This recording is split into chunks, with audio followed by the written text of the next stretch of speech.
Hello guys, welcome back to this channel.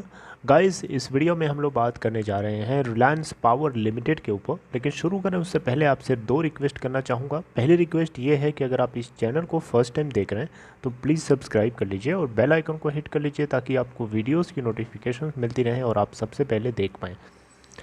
दूसरी request ये है गाइस कि अगर आपको डीमेट अकाउंट ओपन कराना है तो डिस्क्रिप्शन बॉक्स में देखिए आपको एक लिंक मिलेगा, उसे क्लिक करके आप चाहें तो अब स्टॉक में अकाउंट ओपन करा सकते हैं। चलिए बात करते हैं रिलायंस पावर लिमिटेड को लेकर के। देखिए अभी भी इसका जो प्राइस चल रहा है ना, इस प्राइस को देख करके कभी कभी अपने आप से एक क्वेश्चन पूछने का मन करता है कि क्या ये जो मैं देख रहा हूँ सही है, हकीकत है, या फिर ये एक डिलेमा है। क्या आपके साथ ऐसा नहीं होता? देखिए ये कंपनी का स्टॉक प्राइस एक टाइम पे 30 रुपये से ऊपर, एक टाइम पे, और उससे पहले तो और भी बहुत ऊपर था, लेकिन मैं बहुत जल्दी ही की बात कर रहा हूँ। अभी कुछ ही महीनों की पहले की बात है, साल, डेढ़ साल, 2 साल पहले की बात है। इस कंपनी का स्टॉक प्राइस 30 रुपये के आसपास ट्रेड हुआ करता था, 30 के अबव था। लेकिन फिर देखते ही देखते अचानक ये लुढ़क गया और लुढ़कते लुढ़कते 1.70 का लो बना चुका है ये। मैं आपको बताता हूँ कि 1.70 का लो इस कंपनी के स्टॉक ने कब बनाया था। देखिए 1.70 का लो इस कंपनी ने, 1.70 तो नहीं, 2.2 का लो यहाँ दिखाया जा रहा है, 4 जून 2020 को बनाया था। चलिए 2 साल के पीरियड का देखते हैं ज़रा। 2 साल में देखिएगा कंपनी का लो है 1 का। 2 साल के अंतर में देखें तो ये कंपनी ने 1 रुपये का लो बना रखा है 26 मार्च 2020 को। और हाई है इसका, अभी आप देख सकते हैं, जो हाई आपके सामने मैंने ओपन किया है 9.5 का 3 जून 2020 को जो बनाया है वही है।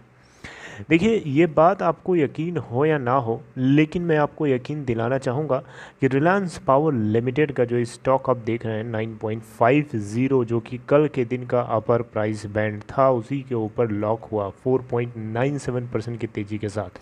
ये हकीकत है गाइस, ये सच है। और आने वाले कुछ घंटों में ये आपको डबल डिजिट में भी दिखाई देने वाला है। जी हाँ, डबल डिजिट स्टार्ट होने वाली है। डबल डिजिट में इस कंपनी का स्टॉक प्राइस लैंड करेगा और फिर वो वापस उसी की साइड जाएगा जहाँ से वो गिरा था। देखिए इसके गिरने की मेन वजह क्या रही होगी। इसके गिरने की मेन वजह ये थी कि रिलायंस कम्युनिकेशन लिमिटेड और कुछ एक दो रिलायंस कैपिटल लिमिटेड, ये कुछ ऐसी कंपनीज़ हैं जहाँ पे अनिल अंबानी का कर्जा बहुत ज़्यादा है, स्पेशली आरकॉम। समझ रहे बात को? इतना ज़्यादा कर्जा है, इतना ज़्यादा कर्जा है कि उसका प्रेशर, जो अच्छी कंपनी है, जो उनके अच्छे पोर्टफोलियो में अच्छे स्टॉक्स हैं, अच्छी कंपनीज़ हैं बेसिकली उनकी, उनके ऊपर या उनकी प्रॉफिटेबिलिटी के ऊपर हमें उसका इम्पैक्ट पड़ता हुआ देखने को मिला। और रिलायंस पावर लिमिटेड के अंदर जो गिरावट है इतनी ज़्यादा, ये उसी का एक आउटकम है।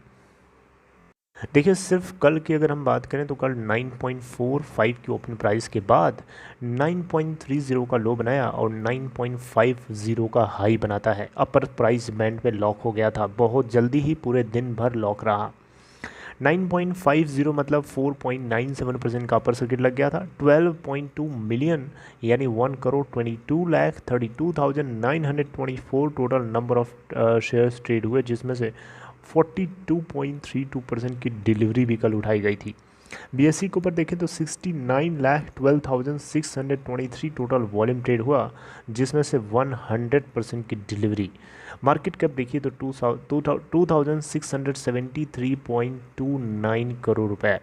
देख सकते हैं मार्केट कैप देखते ही देखते 2,600 से भी ऊपर हो गई और आने वाले कुछ ही घंटों में या कुछ दिनों में 3,000 के ऊपर भी आपको देखने को मिलेगी। राइट। देखिए इस कंपनी के ट्रेडिंग पैटर्न की बात करें तो बहुत ज़्यादा बुलिश है, बहुत ज़्यादा बुलिश है। और ज़रा इसके रिटर्न प्रोफाइल को देखिएगा, आप यकीन नहीं करेंगे। ईयर टिल डेट में 179.41% की तेज़ी के साथ ये स्टॉक दौड़ रहा है।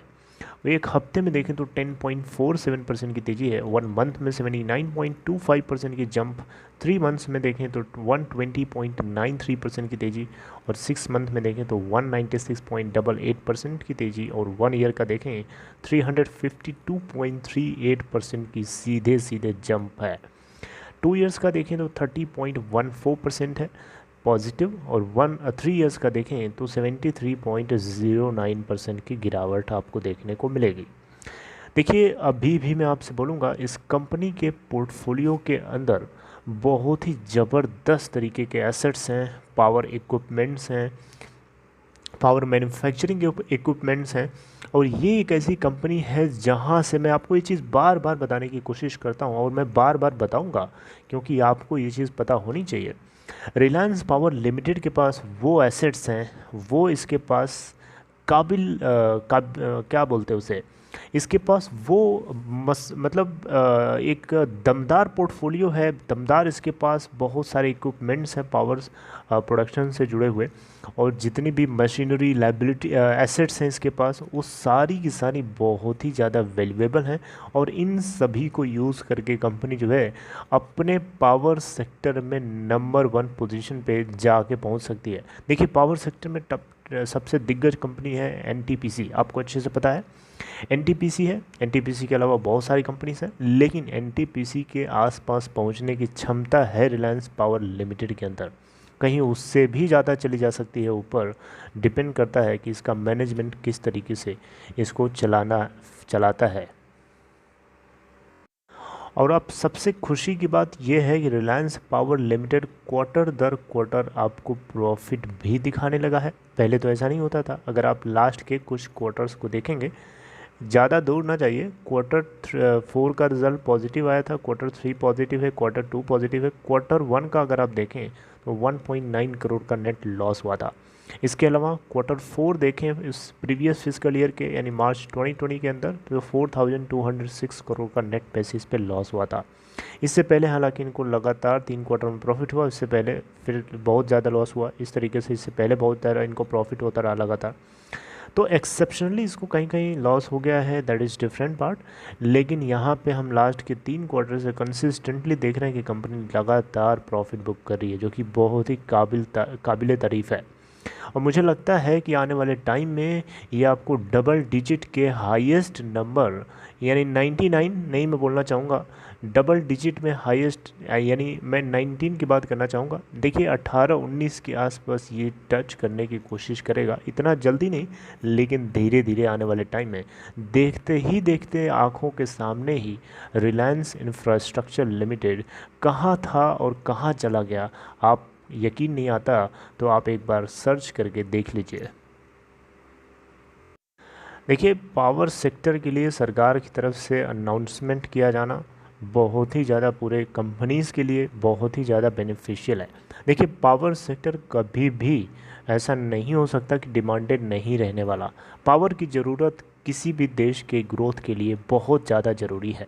जिस तरीके से आज की डेट में टेलीकॉम बिज़नेस इतना ज़्यादा मैंडेटरी हो चुका है कि जितने बाकी सब बिज़नेसेस हैं उन सभी के ऊपर वो सारे बिज़नेसेस टेलीकॉम के ऊपर डिपेंडेंट हैं एक तरीके से।